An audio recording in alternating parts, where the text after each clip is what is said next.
What's up at kumusta kayo mga kapartok? So ayan, may unbox ako ngayon. Unbox tapos installation. Ayan. So bumili ako sa Shopee ng parang ano to yung CCTV. So in-order ko to nung May 2021. Tapos ngayong 24 dumating siya. May 24. So ano lang, 3 days lang dumating na siya, napakabilis. So ayan, unboxing natin. Ito. So ito ilalagay ko to dun sa may gate namin kasi minsan may mga pupuntang tao dito na hinahanap ako. So hindi nila kilala, hindi ko rin alam kung sino, kaya baka makatulong ito.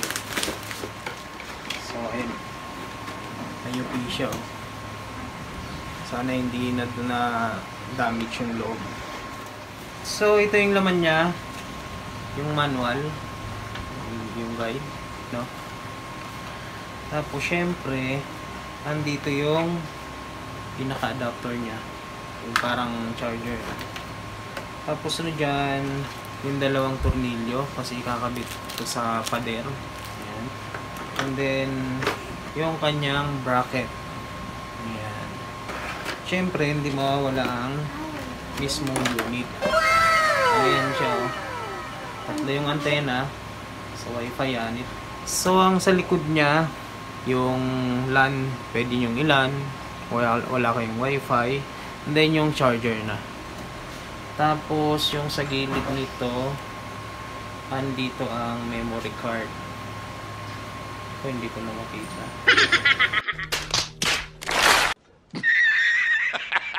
So nandito kasi ang memory card, mamaya pakita ko sa inyo. At ito yung pinaka-charger niya. So ayan, wala na. Tara, i-test na natin. So ang maganda dito kasi ano, naiikot to ng 360. Naiikot siya. Pwede mo siyang makontrol sa cellphone. Magda-download ka lang ng application nila. And then yung nandito sa bahay, kung nasa opisina ako, pwede mo silang makausap na gamit ito. Kasi may two-way, ano ba tawag doon, yung two-way? Parang cellphone na rin. So ito yung installation niya. Pwede sa wall, sa pader, sa table. Parang ganito lang, ipapatong mo siya.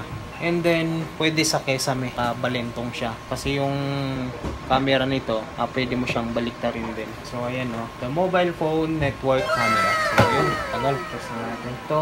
Kailangan lagi nakasaksak.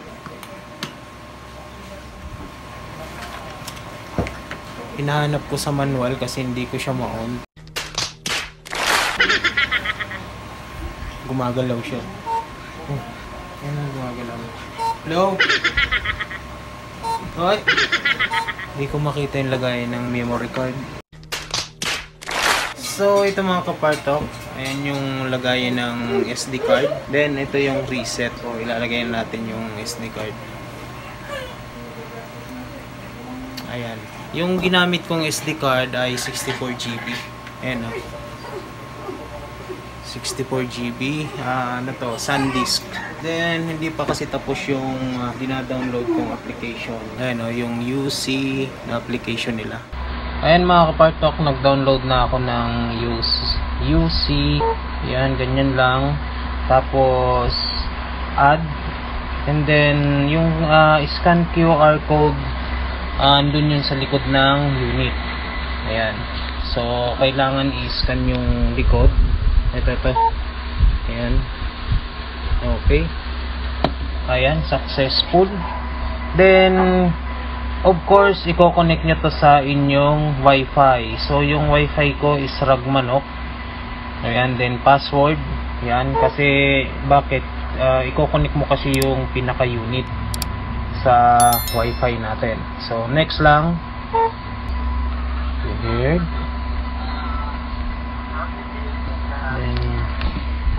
Kailangan lang i-scan to. Start configuration. Device is online already. So, ayan, ganyan lang. Then, magta-type kayo ng name. So, ilalagay ko dito, Teris. Ayan. Then confirm. Pet shop, mayroon naman mga name dyan yung garage, warehouse. So sa akin kasi sa terrace ko ilalagay. Confirm. Then ganyan na po ang lalabas. Yan, check my device. Pwede nyong i-share sa inyong friend. Ayan, ang may i-share nyo lang sa friend nyo is yung link. Tapos pwede na nila ma-access tong camera or CCTV natin.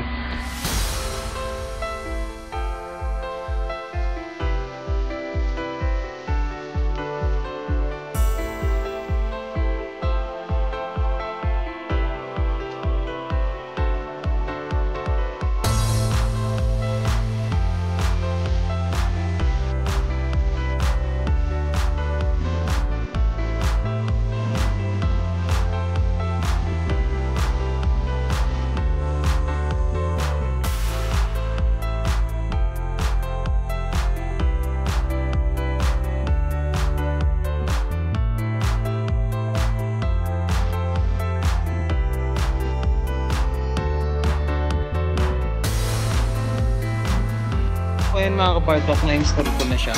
Hindi ko na lang binidyo yung pagbarena ko. Ito na siya. Ayan o.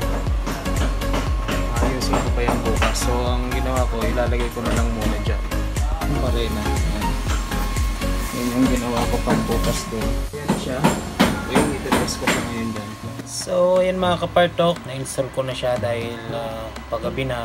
So sa next video ko na lang ipapakita yung settings. So hanggang dito na lang, at kung bago lang kayo sa channel ko, please like and subscribe at pakitampal ng bell button para updated kayo sa next na video ko.